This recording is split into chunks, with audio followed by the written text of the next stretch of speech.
लिए इस वक्त पाकिस्तान में जो बिजनेस कॉन्फिडेंस है, मैं आज पढ़ रहा था, वो 25% तक गिरा है। डॉलर वैसे नहीं मिल रहे हैं। एक अदद बड़ी ऑयल कंपनी आज अपने कारोबार को पाकिस्तान के अंदर शट डाउन कर चुकी है। ये पीछे दाएं बाएं करके और ग्रांट सब तनख्वाहें बढ़ा दी गई हैं, ये सारा कुछ हो गया और उसके बाद इलेक्शन में चले जाएंगे। लेकिन सब IMF के भी एतराज़ात बजट पर सामने आ गए हैं। दूसरी तरफ मूडीज़ का ये कहना है कि पाकिस्तान डिफ़ॉल्ट कर सकता है। लोगों का कितना एतमाद मुतज़लज़ल हो चुका है इस निज़ाम के ऊपर, और ब्लूमबर्ग भी कह रहा है कि अगर आप IMF डील में नहीं जाते तो पाकिस्तान डिफ़ॉल्ट ज़रूर करेगा। नहीं, ये सब वो एक तो ये जो बजट की बमबारी शुरू होने लगी अभी महंगाई की, इन्होंने इलेक्शन बजट अनाउंस किया था, वो तो IMF को बजट के ऊपर तहफ़्फ़ुज़ात हैं, इसके बावजूद पैसा नहीं है खजाने में, बजट बन चुका है। सर, ये प्रैक्टिकली किस तरह अप्लाई होगा, मुझे समझ नहीं आ रही। आप समझा दीजिए, आप माशाल्लाह सनतकार भी हैं।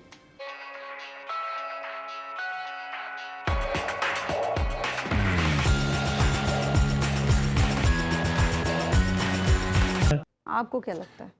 देखिए, पाकिस्तान इस बारे में मैं कहना बहुत मुश्किल है। उसकी वजह यह है कि नंबर्स सजेस्ट करते हैं कि पाकिस्तान डिफॉल्ट कर जाएगा अगर इनमें मजीद इजाफा फौरी तौर पे हमें कहीं से डॉलर्स ना मिले, हमारा IMF ने हमारी सर्टिफिकेशन ना की। हाँ, मोजज़े की सूरत में पाकिस्तान डिफॉल्ट से बच सकता है अगर IMF के बगैर, यानी IMF को अगर निकाल दें इक्वेशन से, तो फिर मोजज़े की ज़रूरत होगी हमें। वो मोजज़ा क्या हो सकता है? वो मोजज़ा ये हो सकता है कि चीन हमें कहे कि जनाब ये लें आप 50 अरब डॉलर, आप अपना इस साल का तो मामला चलाएं ना, तो अगले साल फिर देखते हैं वो क्यों देंगे। इसी तरह रूस कह सकता है कि जनाब हम आपको आइंदा 5 साल के लिए तेल फ्री कर देते हैं, हमारा जिस तरह जहाज आया है आप तेल लेते जाएं और LNG भी लेते जाएं, ये भी बड़ा अच्छा हो सकता है। वो क्यों लेंगे? ईरान कहे कि जनाब ये जो पाइपलाइन हमारे से आपने मुआहदा किया है आप नहीं डाल सकते, तो चलिए हम पैसे लगा देते हैं, आप लाइन डाल उनका दें, क्या फायदा है इसमें, वो क्यों तो कहेंगे? आप जो है वो गैस इस्तेमाल करें। इस तरह का कोई मोजज़ा हो तो सूरत हाल कुछ बेहतर हो सकती है। लेकिन मुझे ये लगता है कि मोजों का ये ज़माना रहा नहीं। अच्छा, हमारे वज़ीर आज़म बार बार कह रहे थे कि हमने सारे जो शराइत हैं IMF की मिनो-अन तस्लीम कर ली हैं, लेकिन IMF के तो एतराज़ात अब सामने आ रहे हैं बजट को लेके। तो देखिए, इस बजट को अगर आप पाकिस्तान में किसी मैट्रिक पास बच्चे को कहें कि पाकिस्तान का बजट बनाओ, तो वो जो बजट बनाएगा उससे जो बुरा बजट हो सकता है वो ये है। प्रॉब्लम क्या है? उसकी वजह यह है कि इसमें कोई चीज हकीकत पे मबनी है ही नहीं। अच्छा, यानी आप जरा तसव्वुर कीजिए कि आप कह रहे हैं कि हमारा जो आप बजट उठा के उसका लेआउट उठा के देख लीजिए, आपके जितने पैसे हम तकरीबन इकट्ठे करेंगे अपने रेवेन्यू FBR के जरिए और नॉन टैक्स रेवेन्यू जो हम इकट्ठा करेंगे, उसका कोई 70% हिस्सा जो है वो तो सीधा हमें कर्जों के सूद में अदा करना है। बिल्कुल ठीक बात है। उसके बाद आप ये बताएं कि जिसमें खुद कहा गया है कि अब 6,500 या 7,000 अरब रुपए का खसारा है, यानी आधा बजट, आधे पैसे आपके पास हैं और जितने पैसे आपके पास है उतना ही खसारा है। तो आप ये बताइए कि आप कैसे चलाएंगे? ये तो हुकूमत कह रही है ना, जो मुआशी माहिरीन है उनको तो लगता है 1 ट्रिलियन तक जा सकता है खसारा। जी देखिए, मैं आपको इसकी बड़ी सादा सी मिसाल बताऊं। मिसाल के तौर पे आप मेरा घर मेरी तनख्वाह से चलता है। एक महीने जब टाइम हो मेरी तनख्वाह का और वही टाइम मेरी पेमेंट का हो, ठीक है, और मैंने वो पेमेंट अब तनख्वाह से पेमेंट अदा करनी है, पैसे देने हैं, या फिर मुझे डिफॉल्ट करना है, ठीक है ना। अब या तो मैं एक्सटर्नल डिफॉल्ट कर जाऊंगा या मैं इंटरनल डिफॉल्ट कर जाऊंगा। तो अब ऑप्शन लेनी है कौन सी है? ये जो इसहाक डार साहब हैं, ये पाकिस्तान अल्लाह ना करे डिफॉल्ट करे और पाकिस्तान के मसाइल हल हो जाए, लेकिन इसहाक डार साहब की बात पे भरोसा करके आप पॉलिसी नहीं बना सकते पाकिस्तान की। इसलिए आपको इसहाक डार साहब, ये डायनामिक्स नहीं चल सकती यहाँ पे। ये नंबर्स बिल्कुल फहम से बाहर है, फरासत से बाहर है, बसीरत से बाहर है, हत्ता के बसारत से जैसे आप ऑब्वियस है, कोई उनका इल फाउंडेड एनालिसिस तो नहीं है, उनका फील्ड ही यही है, इकोनॉमिक पॉलिसीज बनाते हैं और एनालाइज करते हैं और फिर एनालिसिस होता है। वो तो प्रेजुडिस भी नहीं है, हमारे यहाँ तो फिगर्स के ज़रा उल्ट नीच करते हैं। और दूसरी बात यह, पाकिस्तान में बजट जो अब दिया गया है, ये लगता है बैज एक आई वॉश है, स्टॉप गैप अरेंजमेंट के तौर पे। इसमें कोई रिसोर्सेज डिस्क्लोज नहीं किए गए कि इनकम कहाँ से जनरेट होगी, कहाँ से एक्सपेंस पूरे होंगे, आईएमएफ के साथ इनका एग्रीमेंट होता है कि नहीं होता, दिन ब दिन वो डार्क साइड ज़्यादा नज़र आ रही है कि शायद ये प्रपोजल सारी ड्रॉप हो जाए और पाकिस्तान एक अगली मुसीबत में फंस जाए। ये जो कहते हैं ना हम सियासी खुदकशी कर रहे हैं पॉलिसीज़ दे के, इकनॉमिक पॉलिसी दे के, ये सियासी खुदकशी नहीं करेंगे, अवाम को खुदकशी पे मजबूर करेंगे।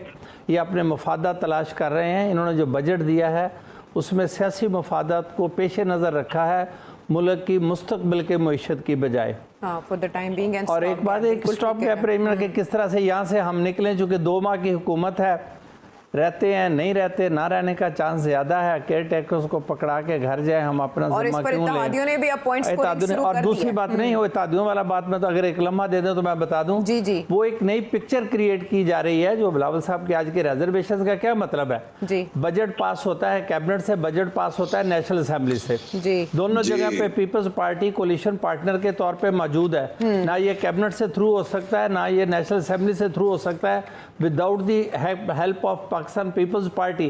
पाकिस्तान पीपल्स पार्टी को इस बजट की जिम्मेदारी लेनी चाहिए।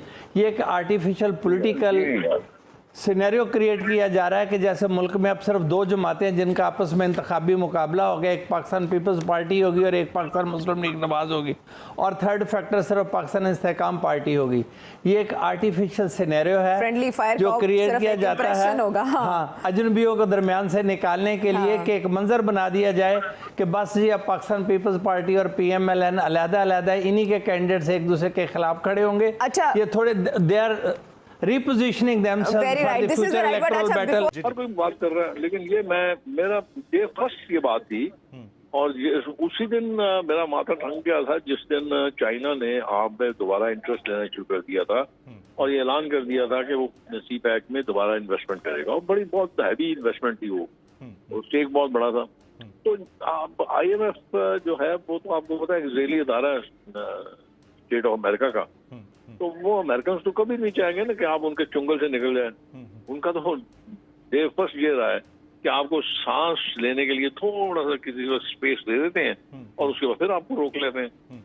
तो यहाँ पे बिल्कुल मुख्तलिफ हालात पैदा हो गए थे। ये मैं मतलब ये इसमें तो 2 राय नहीं है, माशी हालत बिल्कुल अबतर थी, हालात खराब थे। मैं इस बात का बिल्कुल 100% इत्तेफाक करता हूँ कि अब चूंकि अब आप देखेंगे कि जिस तरह बजट बनाया गया, जो डार साहब ने जो बातें की और बड़े कॉन्फिडेंस के साथ बात की उन्होंने, और आप बस ये दुआ कीजिए कि जो चाइनीज ने एक प्लान आपको दिया है वो प्लान अगर अकॉर्डिंगली अगर चल जाता है तो फिर मेरे ख्याल में शायद आपको ये बात कहने की जहमत नहीं उठानी पड़ेगी कि जी आपके पास पैसा नहीं है, खजाना खाली है, क्योंकि उससे फिर आपकी इंडस्ट्री रिवाइव कर जाएगी। राइट ये इसके इसकी जो ज़ालाबारी है, मतलब बर्फ़ की गोली कहूँगा मैं और तो कुछ नहीं कहना चाह रहा, वो बारिश पहले ही शुरू हो गई है, ठीक है। और उसमें क्योंकि बजट में तो कुछ भी नहीं है, ये बात पहले दिन हमने कही थी कि उसमें जो पैसे हैं वो नहीं है और ऐलान हो गए हैं। अब IMF ने कहा कि ये बजट तो हमें मंजूरी नहीं है और ये बजट हमने उनसे अप्रूव करवा के देना था। तो इस वक्त ये एक मईशत बद से बदतर। तो इस बजट में तो 6 महीने बाद, 8 महीने बाद, साल बाद, 2 साल बाद, ये तो देखें एकदम से शुरू हो जाए। ये मुझे एक्चुअली असल में समझ में नहीं आता कि क्या प्लानिंग क्या थी। इस बजट को ऐलान कर दिया, तो ऐलान करके जब तक ये मंजूर होगा जी, ये 21, 22, 24 जब तक मंजूर होगा तो इसके समरात आने शुरू हो जाएंगे कि भाई कोई मतलब डिस्कशन में आना शुरू हो गया ना कि IMF से मुआहदा नहीं हो रहा, टैक्सेस और बढ़ाने पड़ेंगे, ये होगा, बिजली के बिल, ये वो सारा कुछ आना शुरू हो जाएगा। तो